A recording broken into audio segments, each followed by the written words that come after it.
So today I'm talking about degenerative spondylolisthesis, which is a lot bigger topic than I kind of made out to be at first, but we'll get through it. So just briefly, the various types of spondylolisthesis is a Wilson classification. We're just going to be looking at degenerative today as much as possible. Some of the studies are a little bit messier than that, but we're going to focus on just degenerative today. So we'll look at some background epidemiology, pathoanatomy, natural history, go through some conservative treatment studies, and then surgical treatment, some of the bigger groundbreaking studies, and where we're going next. So degenerative spondylolisthesis, acquired anterior displacement, sometimes posterior, but typically anterior, one vertebrae over the subadjacent, and then associated with degenerative changes, importantly, without a disruption of the vertebral ring. More precisely defined as a greater than 3 millimeter slippage or greater than 5% slip as measured, as you see on the right there. And this is measured on a standing lateral radiograph typically. The classification system typically used is the Myodine Classification, with most degenerative spondylolisthesis falling into grade 1 or grade 2. Very rarely do they get any further than that. And just from a typical presentation standpoint, patients are typically greater than 50 years old, many more females to males, with Black women being more affected than white women by a factor of 3.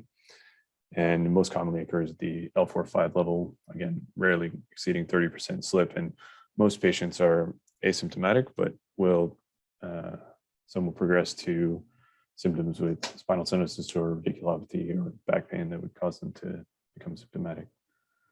An epidemiologic study out of Copenhagen, this is from the osteoarthritis group. They followed a cohort of people since 1976. In 1993, they took standard lateral standing radiographs of all the patients involved. They had 4,000 patients at that time, spanning pretty large age range, and then just looked at the prevalence of degenerative lumbar spondylolisthesis in that group. 6.3%, 2.7 for males, 8.4 for females, and average age was about 70 for both. And you can see the age distribution there on the right. They also looked at factors that may predispose patients to developing this. For men, the only predisposing factor was age. For women, it correlated with age as well as BMI and lumbar lordosis. They also looked at things like smoking and heavy lifting or seated occupation that we may think of as a possible factor, but they didn't see any correlation with those in their group. So some pathoanatomy, radiographic analysis. Just briefly, facet joint tropism is when facets show unequal rotation in the axial plane and leading to an asymmetry. And this is defined as greater than a 7-degree difference of sagittal orientation in comparison with the other. This can cause abnormal, someone not muted, I think. This can cause abnormal loading pattern and lead to degenerative lumbar spondylolisthesis, or that's at least the thought. So here's a study from 2017, a meta-analysis looking at facet joint orientation and tropism, specifically at L4-5. They included 17 studies, and they found that DLS patients had approximately 10 degrees more sagittally oriented facets compared to their control counterparts, and that they had more facet tropism, almost 2 degrees as compared to the normal controls. Another multi-center retrospective study in 2016 looked at facet joint angulation tropism. They had 349 patients with spondylolisthesis. 82 were spondylolisthetic at a level that wasn't L4, L5, so they used those as the controls, and then 267 were at L4, L5. So the group A, which should be normal at 4 or 5 in theory, is average 47 degrees, and group B was 56 degrees. And in their analysis, they found that if your facet joint angulation was 58 degrees or greater on one side, you had an odds ratio of 2.5 for having spondylolisthesis at that level. And if it was bilateral, odds ratio of 5.9. And then a facet joint tropism greater than 16 or up to 24 was an odds ratio of 5.6. So pretty highly correlated in this study. Looking at some other radiographic parameters for pelvic incidence, there was a retrospective review from 2007 by Barry, 40 patients that had degenerative lumbar spondylolisthesis and 154 controls. And they looked at pelvic incidence and found that it was greater in the spondylolisthesis patients by about 8 degrees.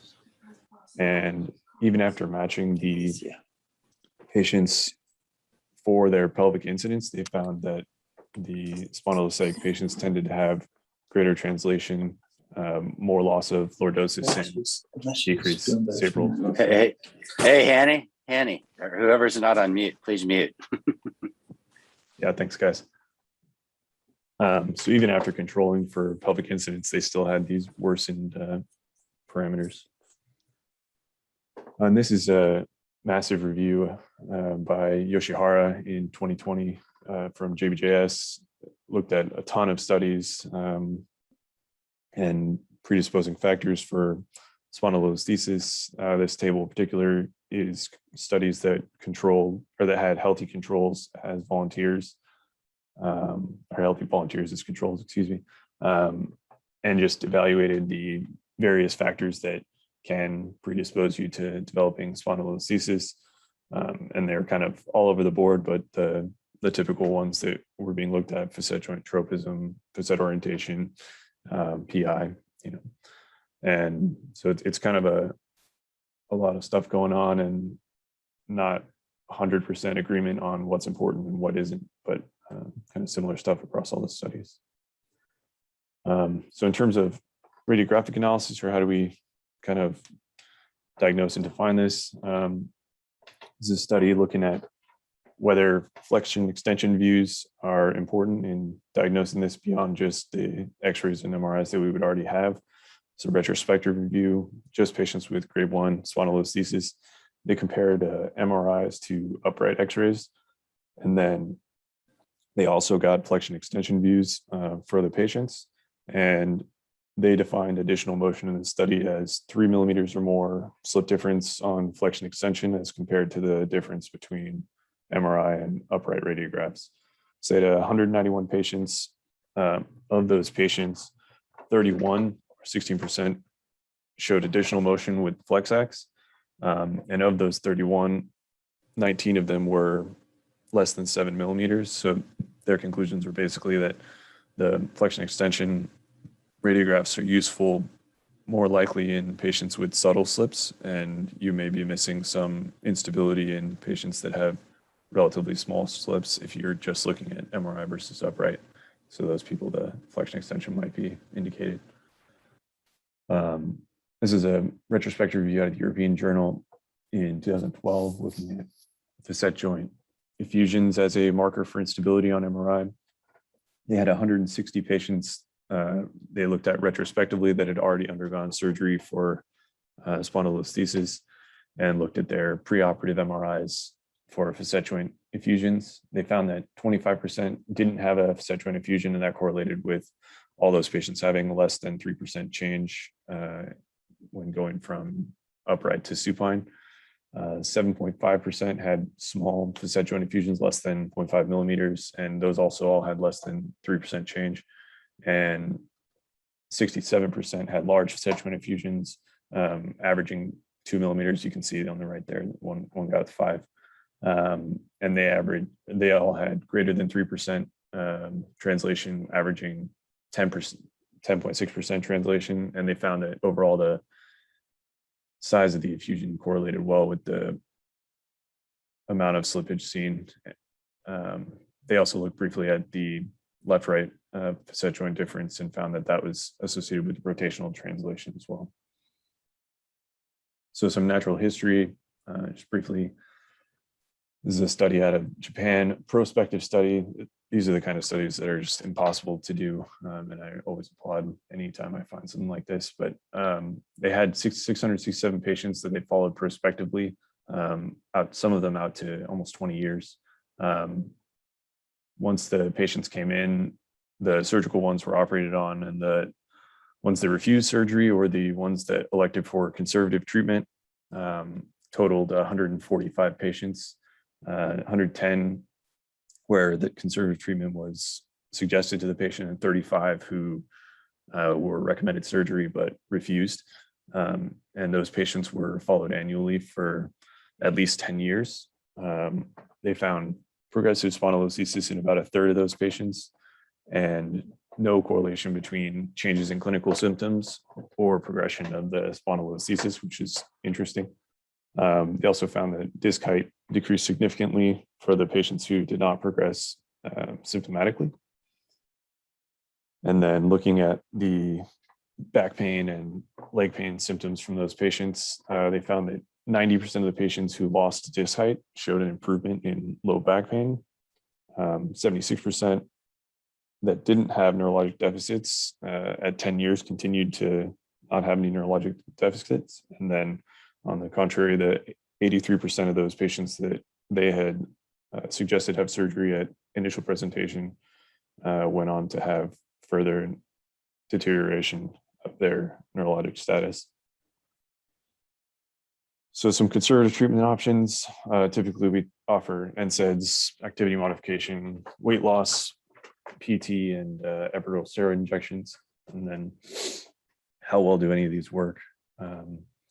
So in terms of weight loss, this is a study looking at 30 patients who were morbidly obese and underwent bariatric surgery just for the obesity.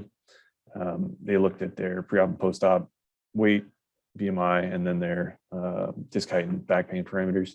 They overall lost 40 kilograms, and their BMIs improved to from 43 to 30. After that year, they gained back an average of 2 millimeters of disc height at the L4-5 level, and had an increase or an improvement in axial and radicular symptoms at that time.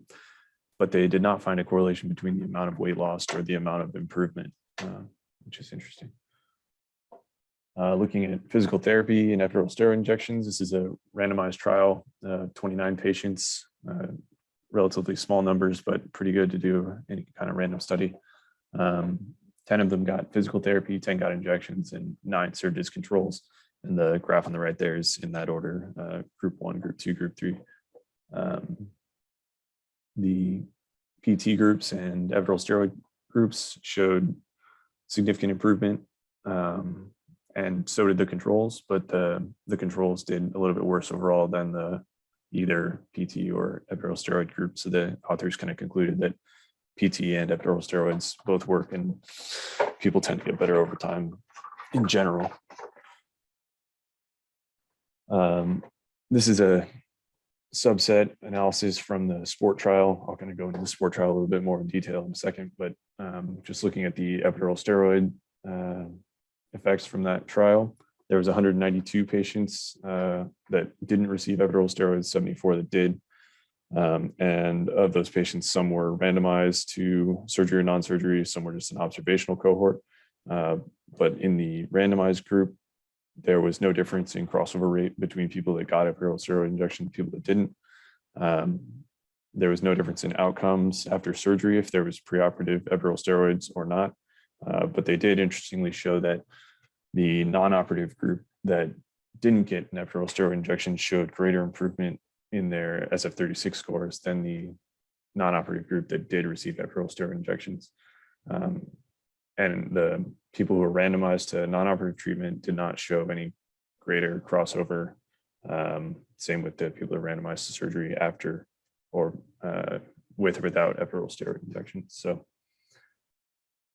in terms of what we can do besides conservative treatment, we're pretty much left with surgery. Indications for surgery, it's not a ton of hard indications, but in terms of the general indications, the symptoms that are debilitating or recalcitrant, particularly radicular pain, and neurologic claudication, or neurogenic claudication, excuse me. And then patients who present with progressive weakness and or bowel bladder dysfunction should generally get treated more urgently and are closer to a hard surgical indication. So the SPORT trial, this is the big one. You can see on the right all the studies that have come out of this since the initial publication.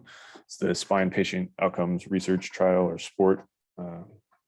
13 sites with big money from the NIH, and there were 2 cohorts for all of the diagnoses, one of spinal or lumbar spondylolisthesis and one of stenosis.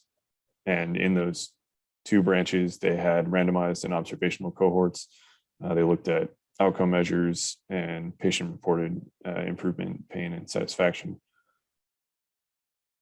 In the spondylolisthesis arm, there were 304 that were randomized and 303 in the observational cohort. And the biggest problem, or the biggest initial problem with the study, was the high rate of crossover in the randomized cohort, with 36% that were supposed to get surgery elected for non-op and 49% of the non-op selecting for surgery.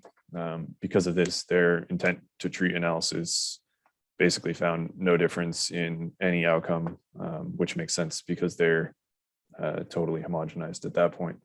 But going forward, most of the analysis has been done looking as treated. So not quite as strong in terms of a randomized controlled trial, but at least there's a pretty big cohort of people.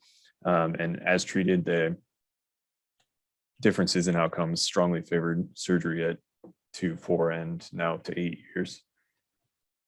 They looked at reoperation rate after 8 years, which was about 20%. Half of those were within the first year, and half of those were due to late complications, and about a third due to local wound complications. Factors that they found associated with increased reoperation rate, increasing age, advanced stenosis, surgeries that were done predominantly for back pain, lack of neurogenic claudication, not getting physical therapy, and then higher leg pain scores. This is a radiographic analysis that was done of SPORT lumbar spondylolisthesis patients.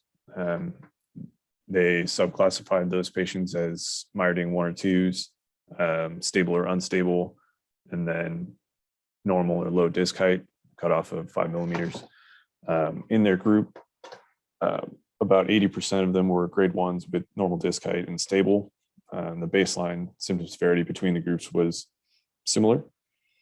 And at 1 year, they found that outcomes were similar across all of these parameters. But the ones that were treated non-operatively, the grade 1s tended to improve more than the grade 2s, and the hypermobile patients tended to improve more than the stable patients overall. Another randomized controlled trial, this is the SLIP trial, or spinal laminectomy versus instrumented pedicle screw trial, from 2016. In this study, they looked at 66 patients with stable grade 1, and then randomized them to either LAMI or LAMI fusion. And they followed them for 2 and 4 years for their SF36 and ODI scores.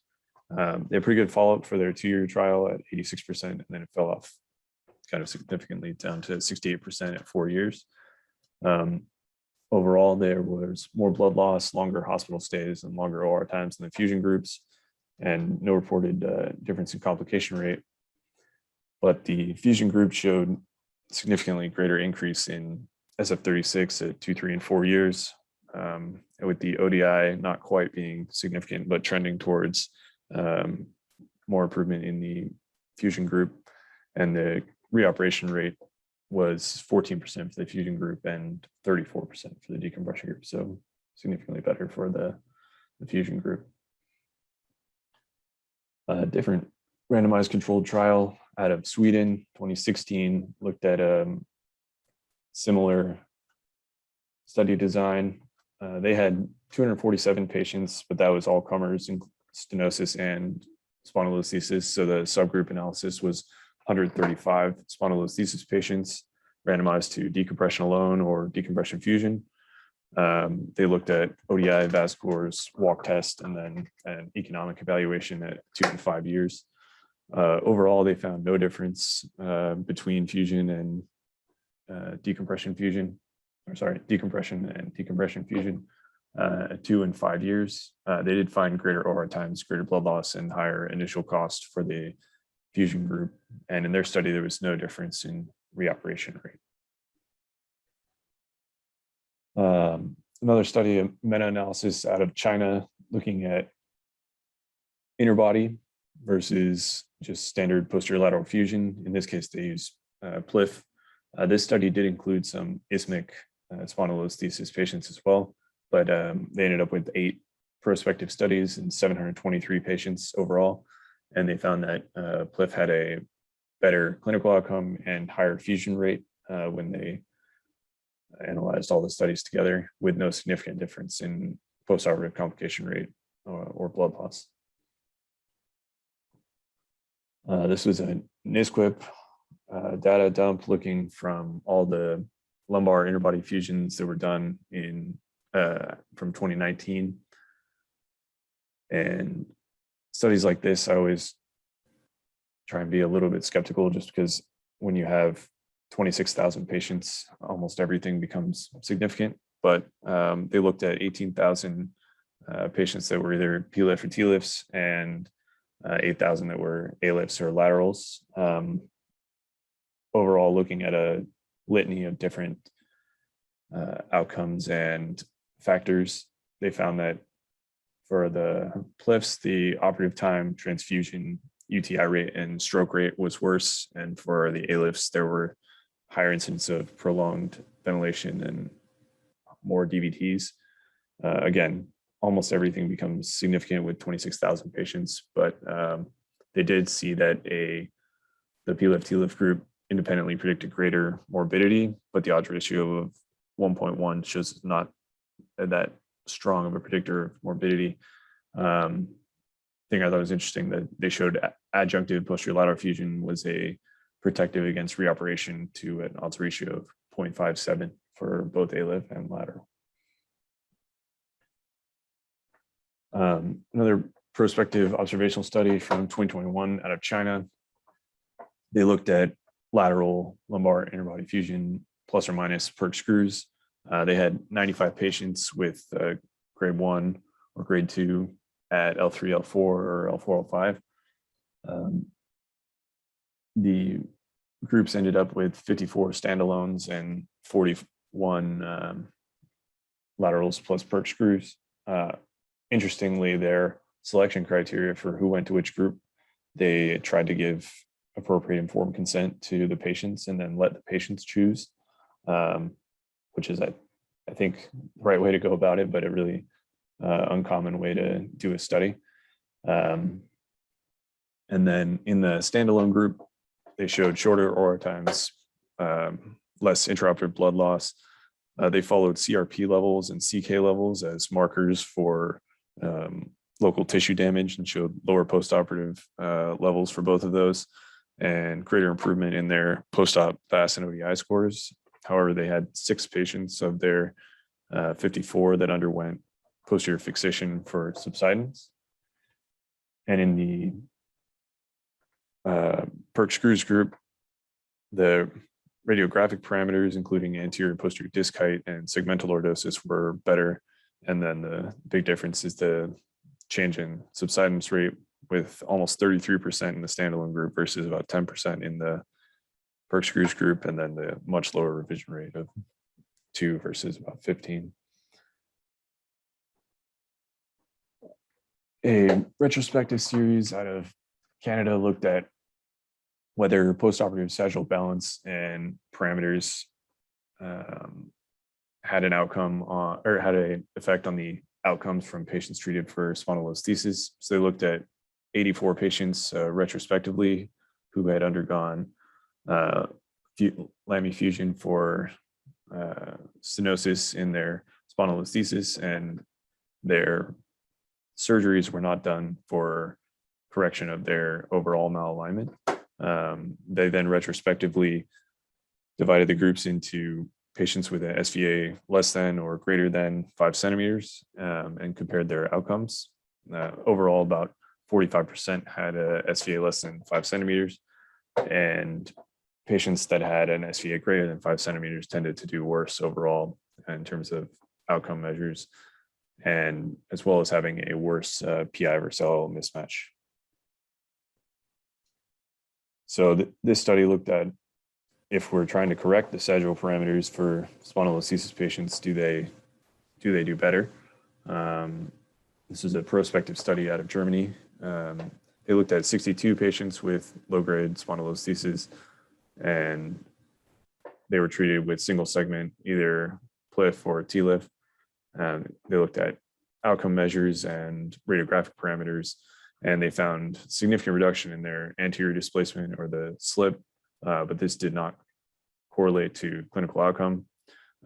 In looking at their data, though, they had almost no change in their lordosis from pre-op to post-op.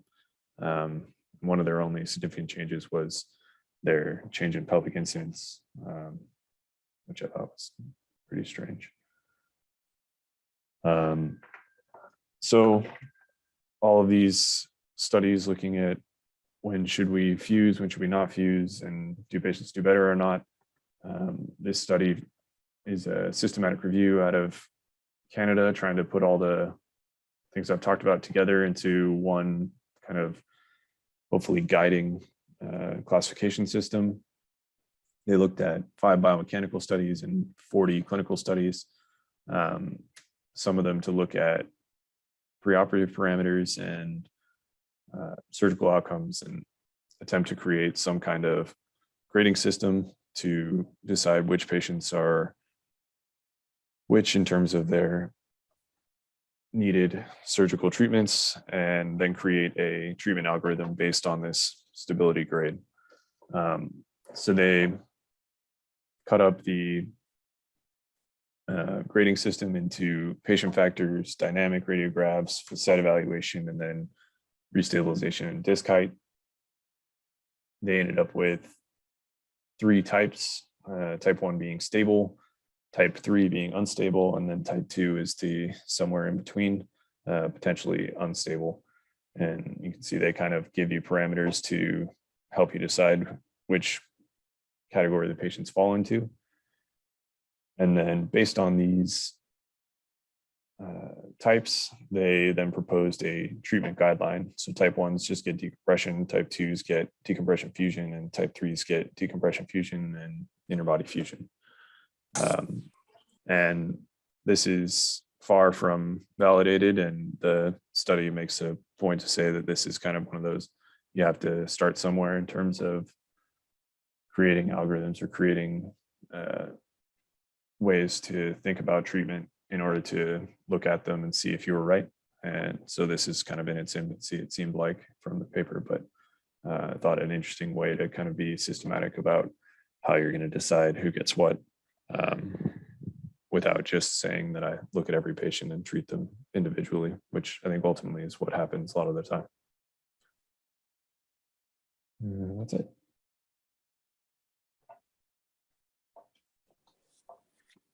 Nice job, Kody. Deep topic, obviously.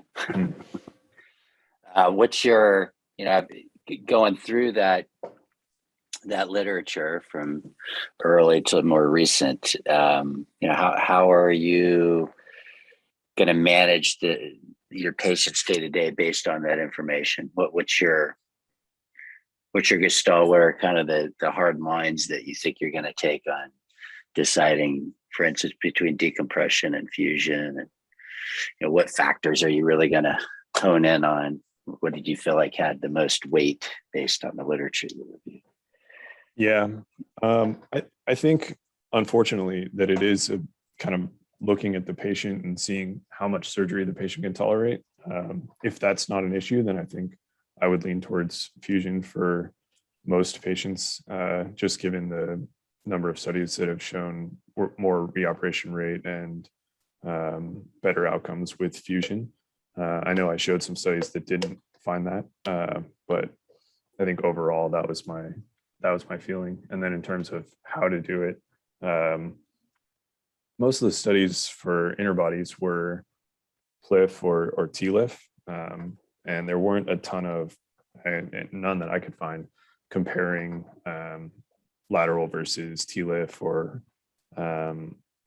some anterior based interbody versus a posteriorly delivered interbody. So I think that's still up for debate, but just being here for a couple months and seeing a ton of laterals and anteriors, I would tend to favor that, I think, if that was an option.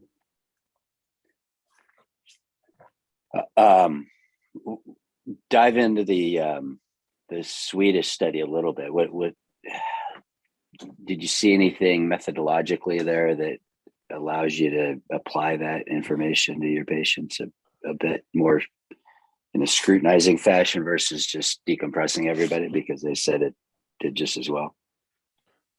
I think anytime you end up with a big group that you're randomizing, you're going to wash out some of the effects of any individual patient. That's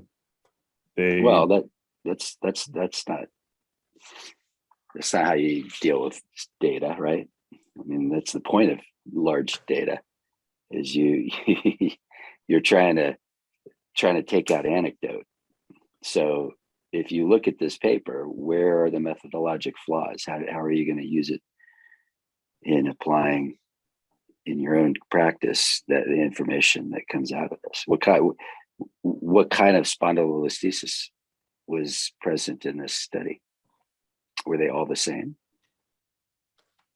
Well, they said they were degenerative spondylolisthesis patients. Were they dynamic? Were they unstable? Was there foraminal compromise? I mean, so you get what I'm saying, right? They did not differentiate in that realm. And as we all know, spondylolisthesis comes in a lot of flavors. Yeah. So that's what I'm trying to get you to do, is to look at the methodology.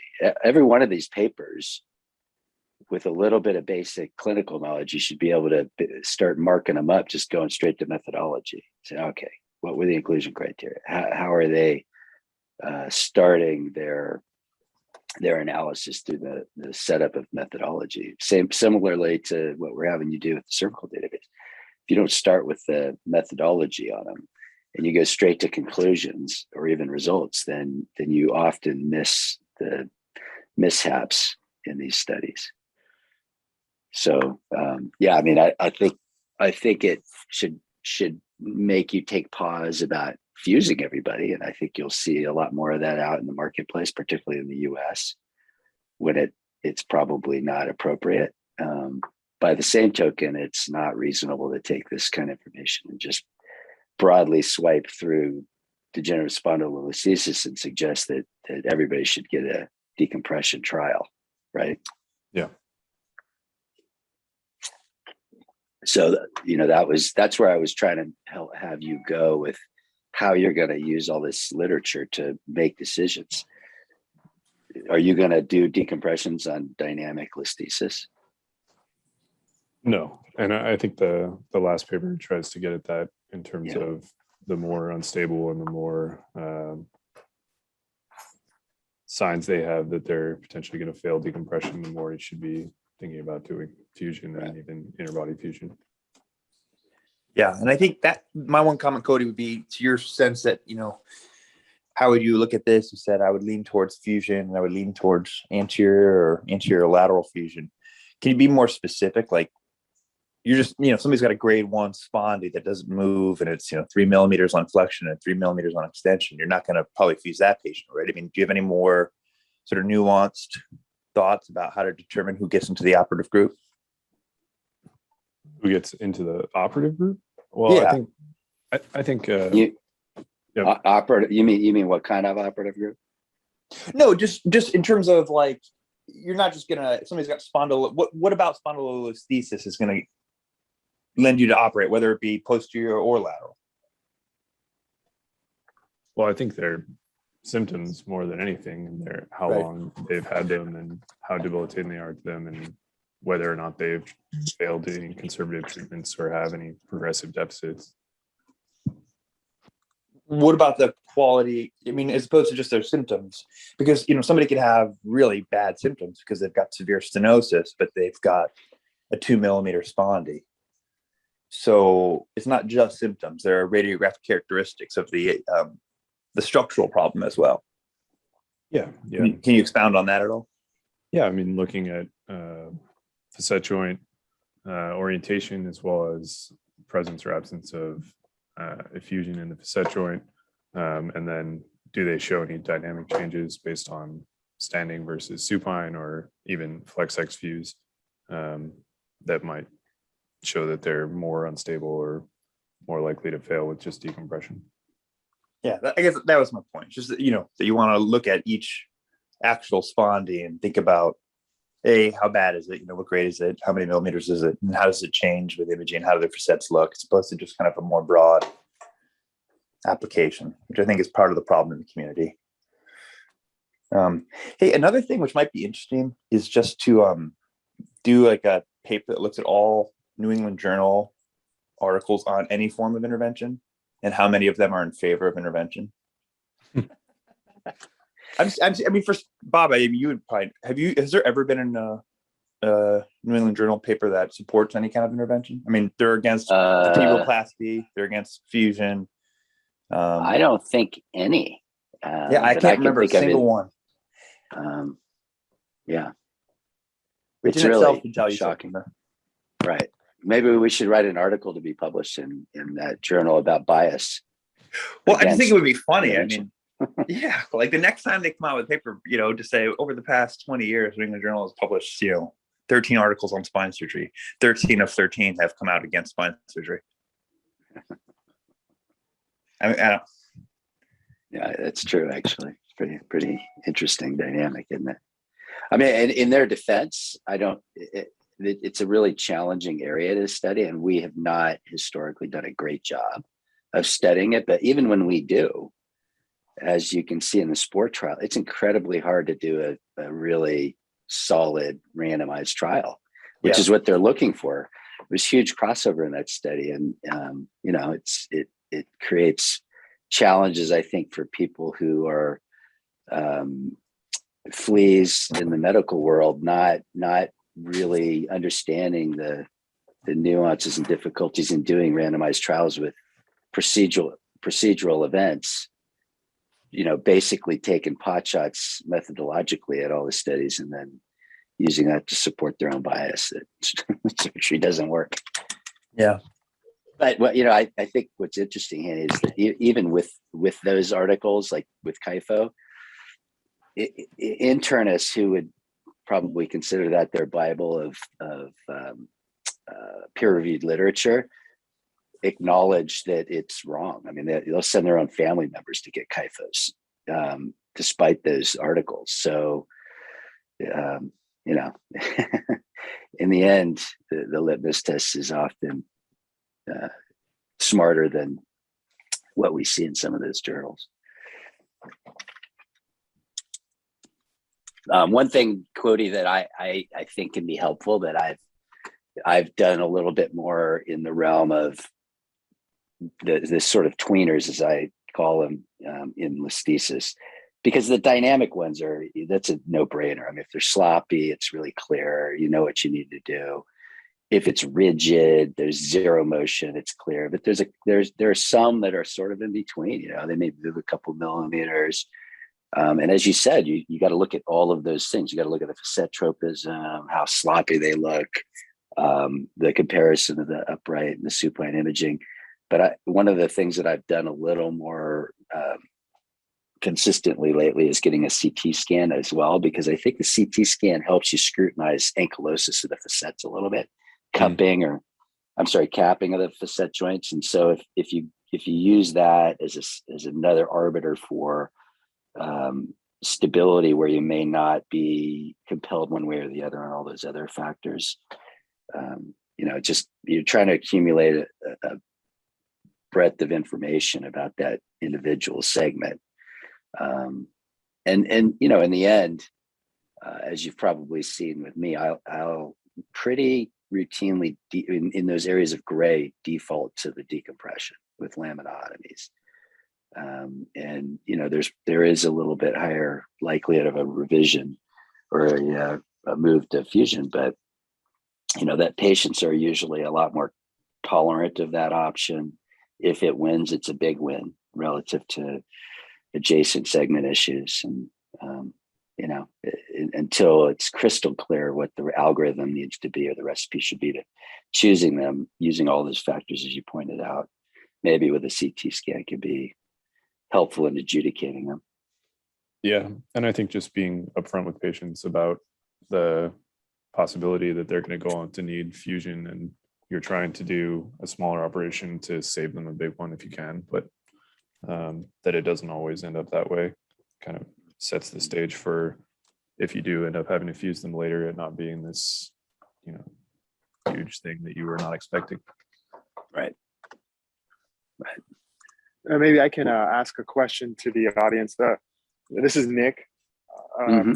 A lot of my patients fall into this kind of category. They're over 60.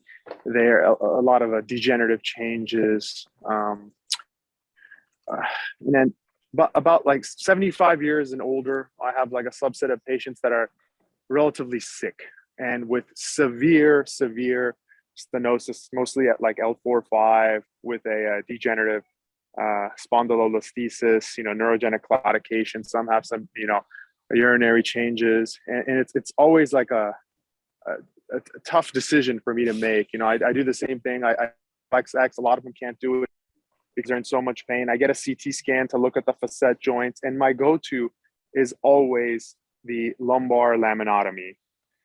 But sometimes I have some screws available, and I kind of do like an intraoperative kind of test. I don't know how accurate it is, but there's been a few occasions where intraoperatively I've done like an in situ fusion. I'm trying to get out of there as quick as possible. The patient barely got cleared for surgery, and I know they're not that their lifespan isn't that long, maybe a few years. I'm just trying to improve the quality of life and not do that second operation on them.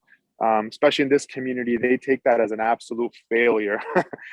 So I'm just trying to do one and done. I've done a few in situ fusions, and I don't know if they ever fuse, but the neurogenic claudication, the severe debilitating pain kind of diminishes. I've done some in posterior lateral non-instrumented fusions as well. I really don't know how much of a fusion. But I haven't also seen the progression of the listhesis. I don't know too much about this. I've done like just some research here and there, and some asked some of the local surgeons on how they manage this, and this is kind of what they came up with. This is more in situ fusions, and I was wanting to know what you guys would do in situations like that. Well, first of all, Nick, what's the rationale for an intraoperative assessment of stability? Is there literature basis for that? No. I'll answer for you. No, there's not. But I will tell you, interestingly, it is a consideration that not done the way you're speaking about it, but Paul McAfee back east has actually worked on some proprietary ways of navigating those waters and trying to intraoperatively assess the mobility. Because I think everybody sort of feels the way you do. Like you get in there and you think, oh, this may be sloppier than I thought. I would personally caution you in using that kind of information until we understand how to use it. And maybe someday we'll see something to validate that concern and quantify it, so that your next choice really has strong foundation. But I think right now you're better off making the decision based on the evidence we have beforehand and sticking to your guns, unless you create an iatrogenic instability. You see a pars fracture, or facet goes, or you have to take the facet, whatever happens intraoperatively, that is a clear destabilization. But looking at the spine and trying to perceive instability and using that as a decision for transitioning to another plan like a fusion, that's absent those bigger issues, the pars fractures or something, that probably doesn't have a strong footing, in my opinion. And as far as the non-instrumented fusion, that's still done widely out there. It's still done probably more commonly OUS, but a lot of old guys in the US still do that.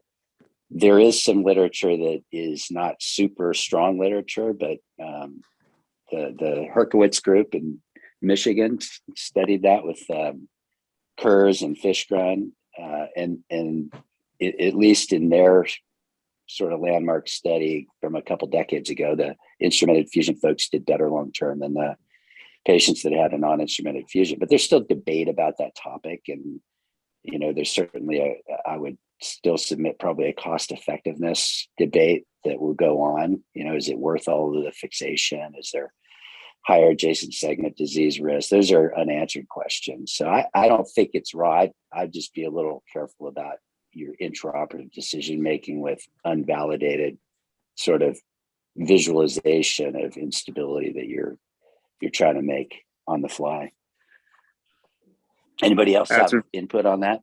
Well, I just, if you're going to fuse, I would just commit to it, and actually, so I don't know, I would have some concern, and whether or not, if they fuse now, I think you'll probably learn in the next couple of, months or years, we see them follow up. But, even if you do find something intraoperatively that suggests that a fusion is necessary, I don't know, I would probably just fully commit and put in screws and do a proper fusion personally. Okay, thank you. Very helpful. You bet. Anybody else? Any other pearls for Nick and the crew?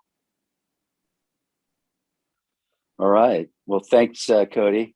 Great topic. It's a tough one for all of us, but hopefully it sheds some light for everyone. And a nice kind of update on the more recent literature too. Yeah. Thank you. All right. Have a great day and a good week, everybody. Thank you.